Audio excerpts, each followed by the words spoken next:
This video will be a slightly longer because he talks a lot on Fajin and there's a few questions on Fajin. I want to get them all in one video. Okay, so the student asked Jiang Yukun, how should we practice releasing power, Fajin? Most of the actions of wushu are hitting and kicking, which are extracted from wrestling, and are apparently different from free exercise. Wushu emphasizes the practicality in the approaches and in its requirements for the hands, eyes, and steps. And practicality is emphasized in the arrangement of the routines in attack and protection, emptiness and solidness, tactics and jin, and holding and throwing. If one wants to master Fajin, releasing power, he should practice push hands. The Kung Fu of push hands is divided into 5 steps. The practitioner should understand all of them. The others that should be understood are stumbling, turning the waist in a big range, central equilibrium of the body, the relaxation and tension of the muscles. Then we can release power reasonably. Releasing power in both Taiji boxing and weapons is not only the work of the 2 arms. The expression of the eyes is also one of the most important factors. When releasing power, the force of the arm should be soft and flexible, and the shoulders should be relaxed and free. The practitioner should know the Kung Fu of Zhan Lian Nian Cui. Stick to each other without being separated, and neither separate nor make forcible contact. He should also have the ability of feeling, including ting, listening, hua, neutralizing, na, holding, and fa, releasing. After becoming proficient in these skills, one can reach the state of mastering the attack and protection. As the book of boxing says, the opponent doesn't know me, but I know him well. The student asks, please tell us something about Tuisho, push hands, and Taijiquan. Jiang says, Tuisho or push hands is also called dasho, touch hands. It is to put up or touch the opponent to practice warding off, pushing, pressing, and deflecting power. At the beginning, the practitioner should learn he shou fa, jin, releasing power with resultant force, and bu shou fa, jin, releasing power with one hand while the other helps it by placing the heart of the palm facing the wrist. Then learning how to turn the waist and hips to increase the extent of the turning, and learn how to step on the ground with the heel to aid to release power. Generally, the action of releasing power should be straight, while the action of neutralizing power should be round. When releasing power, the hand should be like driving the ball in playing table tennis, and the foot should be like shooting in soccer. The essential is that the force should be straight and powerful. The change of huajin, or neutralizing power, should be boundlessly changeable, but the power never goes away. For a beginner, he should learn to neutralize power to the sides of the body. After one's Kung Fu has greatly progressed, one can neutralize the power to his body. Like the book of boxing says, lure the opponent's power and make it useless, which means to deal with the opponent as he deals with you, controlling the opponent with his own force. The practice of push hands is divided into 5 steps. The first is pushing and pulling without moving the feet, which practices the turning of the hips and waist. The second is push hands exercises with free moving steps, 3 steps forward and 3 steps backwards, which practices the agility of the 2 legs. The third is large deflecting with moving steps, which practices neither separate nor making, large deflecting with moving steps, which practices neither separate nor making forcible contact and following the opponent closely. And Jin, which includes Kai, pulling, Li, slipping, Zhou, elbowing, and Kao, shouldering. The fourth is sparring, which is to analyze the actions of the whole set of Taijiquan and the attacking and protecting techniques, and the skills to use the feet to make the opponent stumble. And lastly, number 5, free fighting. The student asked, when practicing Taijiquan, can we use Ban, make him stumble, or knock him down?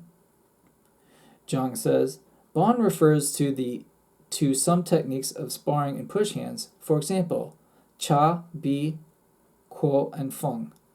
Cha refers to inserting your leg between the opponent's leg and prying up the opponent by rising up from a squat as a lever to cause the opponent to leave the ground.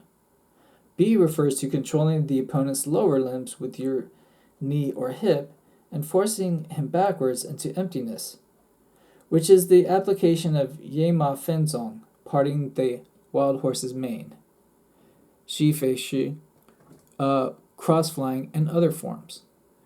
Kuo refers to blocking the opponent outside of the opponent's foot with your inside of your foot and pushing your hands forward. As a result, the opponent falls down.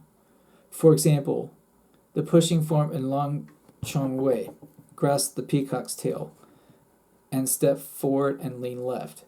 Feng refers to trying to block the opponent's actions so that his foot goes up with your foot, and to stumble him and force him to fall down. An example is Kaisho, pulling down form, and Hung Li Shou, cross slipping form. The skills of Cha, Bi, Kuo, and Feng are from the classics of boxing written by Taijiquan, a famous general who stood against the Japanese invader in the Ming Dynasty. And they are the result of a deepening form of Feng Jiao Daozi, the set regarding blocking the opponent's foot. When practicing, they both do not use fixed arms. They fight freely, and the two fighters can form a circle. One stands in the center and the other fighter walks around him, or a line in which they fight face to face. The one who falls down loses.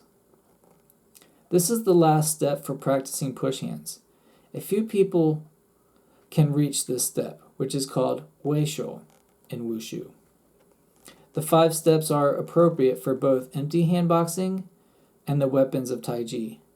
The Book of Boxing says, Dongjin, or understanding the power, is the step to the state of knowing anything. The basic training includes Bajin, or the 8 powers, and Wuxi, the 5 forms, besides the above steps.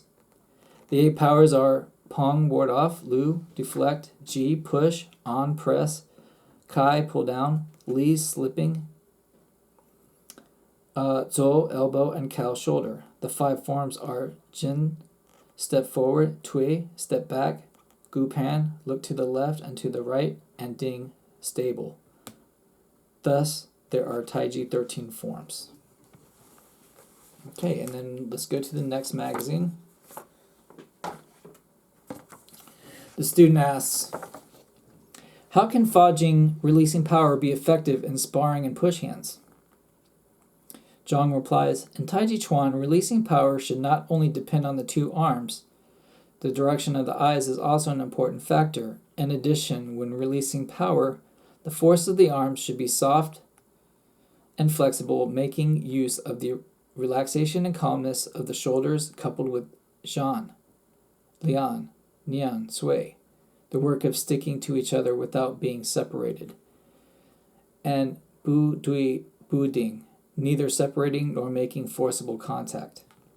There's also the ability of feeling, including Ting, listening, Hua, neutralizing, Na, holding, and Fa, releasing. When being proficient in these works, the practitioner can reach the state of mastering the attack. He can lure the opponent and protect himself and neutralize the opponent's force. As the Book of Boxing, the Taiji classics say, the opponent does not know me, but I know him well.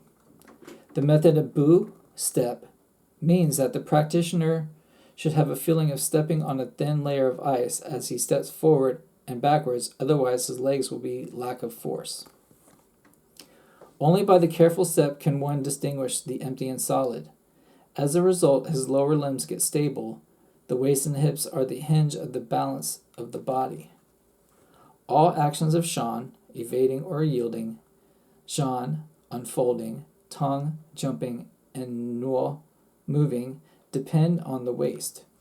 Therefore, the practitioner should exercise the actions of leading the waist by the wrist or leading the hand by the waist. Steps follow the body, starting from the legs, but are mastered by the waist. The order of the actions should be from the feet, then the legs, then the waist. All the actions should be integrated. So-called internal work or internal power, in fact, is to release the force based on correctly mastering the method of using the muscles properly rather than Qigong. However, sometimes someone helps release force by uttering sounds. When releasing power, we must make the related muscle contraction and the unrelated muscle relax, which means that more contraction of the fibers of the muscles, the stronger the power. By the time for the contraction is short, the actions become agile and skilled. In this way, we can concentrate on the force of the body on one point and then release it in a very short moment when striking the opponent. We can practice releasing power by single practice, repeating a single movement repeatedly. Also, we can ward off the arms fully, stretching the arms fully. To simulate a real fight, we can release power suddenly, making the action stop and then continue. The 3 tips, the tip of the nose, tip of the hands, tip of the foot, should be in one line, or make them in harmony, and concentrate the mind. In this way, we can strengthen our ability to respond as well as our explosive force. The quicker the force, the stronger the impact. Releasing power suddenly is like the exploding force in weightlifting. The difference between them, however, is that in weightlifting the force is upward, while in releasing power, the force may be to various directions when the opponent's center of gravity is located. Okay, and lastly,